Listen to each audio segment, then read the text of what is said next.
Insensitive communication.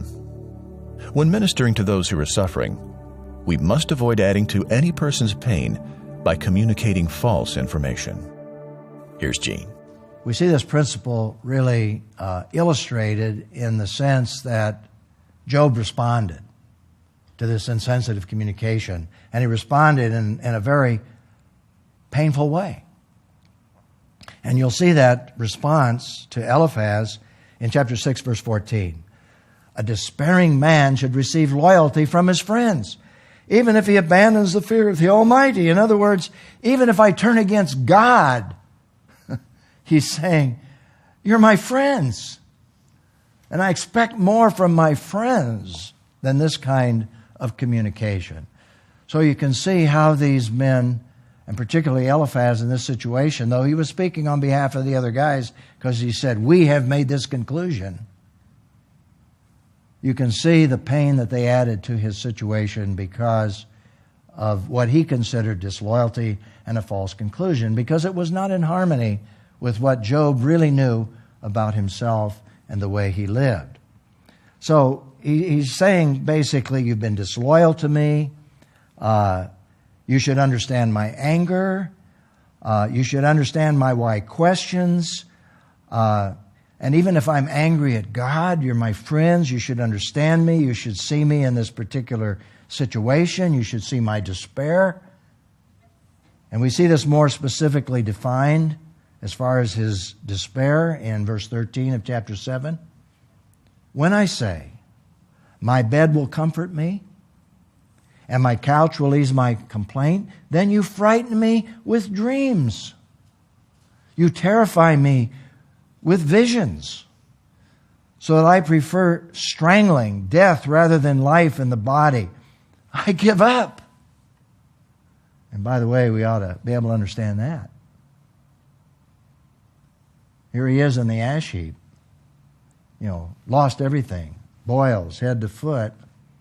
And his own friends are telling him there's got to be some sin in your life, Job, that you haven't dealt with.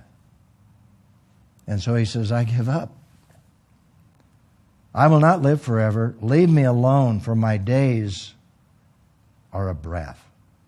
And it's obvious here, I think, that Job is referring to what Eliphaz said in terms of his vision. Remember, let me just restate that from Job chapter 4. Eliphaz says, a word was brought to me in secret. My ears caught a whisper of it, among unsettling thoughts from visions in the night, when deep sleep descends on men. Fear and trembling came over me and made all my bones shake. In other words, he's saying, Eliphaz, you told me you had a vision. You told me you had this revelation, and it's not right. It's not correct. It doesn't measure up to what's happening to me. It doesn't make sense to me. And so he's saying, you've given me this information, and it's just, I'd rather be strangled, I'd rather die. This is a man who's in deep, deep pain.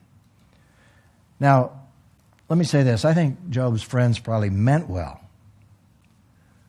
But when you read on in the whole story, as you get a little further along, and we'll see this, I think they may have been trying to impress each other more than they were really concerned about Job.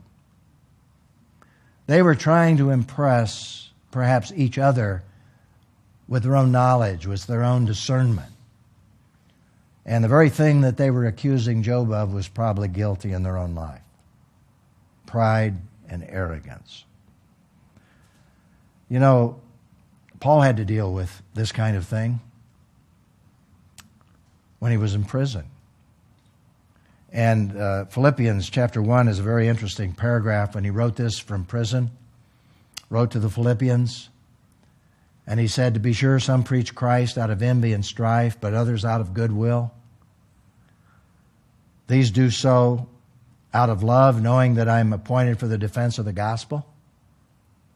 The others proclaim Christ out of rivalry, not sincerely seeking to cause me anxiety in my imprisonment. Isn't it interesting that the Apostle Paul made reference to some people when he was in prison, some people that were trying to impress each other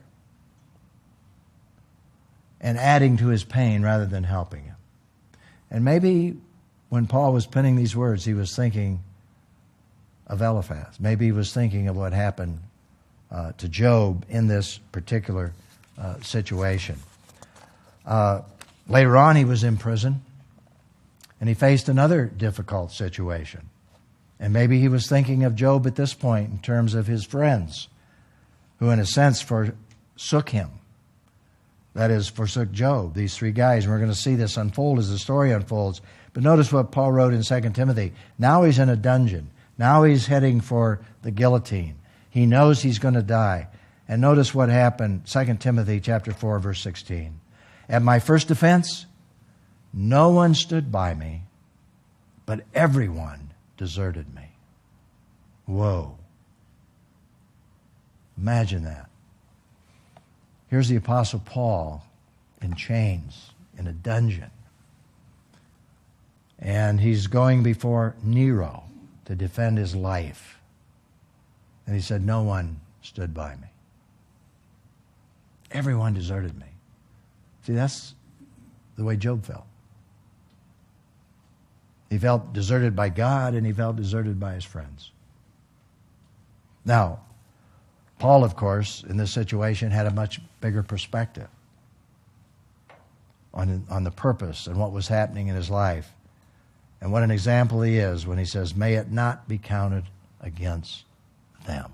Job was not there at that point. He was not there to be able to say that about his friends. Paul is writing from a New Testament perspective as a believer, knowing much more about the purpose and his sufferings as he wrote these incredible words as an example to us. Well, let me leave you with a reflection and response question. What are some practical ways we can encourage people who are experiencing unusual pain in their lives, even when they may be struggling with serious doubts, fears, and even anger towards God? Well, here is, I think, a very practical suggestion, and that is that when you're ministering to somebody who's in deep pain, if you can identify at all with their pain, without saying, I know how you feel, you can say, let me share a personal experience. Let me share a time in my life where I was overcome by fear. Let me share an experience in my life where I doubted God. Let me share an experience in my life when I actually doubted whether God exists. Where I doubted whether God even cares about me. I was in the midst of deep pain, but I want you to know that out of that, God listened. He understood. And God understands your pain. Now, frankly, I've been ministered to by people who've shared out of their pain. People who've shared their own doubts. I just heard a speaker lately who said, I'm an unbeliever who believes. In other words, what he's simply saying, I've got doubts, I believe, and I'm in a position where I'm crying out, Lord, I believe, help my unbelief. And this is a very significant Christian leader. Now, that ministered to me. Because there are times in your life where you doubt, where you wonder, where you don't have answers to what's happening in your life or in the lives of other people. So what I'm simply sharing here is that we can minister to other people by sharing out of our own pain, out of our own hurt, and letting them know to a certain extent, if we can identify it all, that we've been there. And you don't feel alone. You feel like somebody else understands, somebody else has been there. And people need that kind of encouragement, that kind of help. So let me just conclude by restating that principle.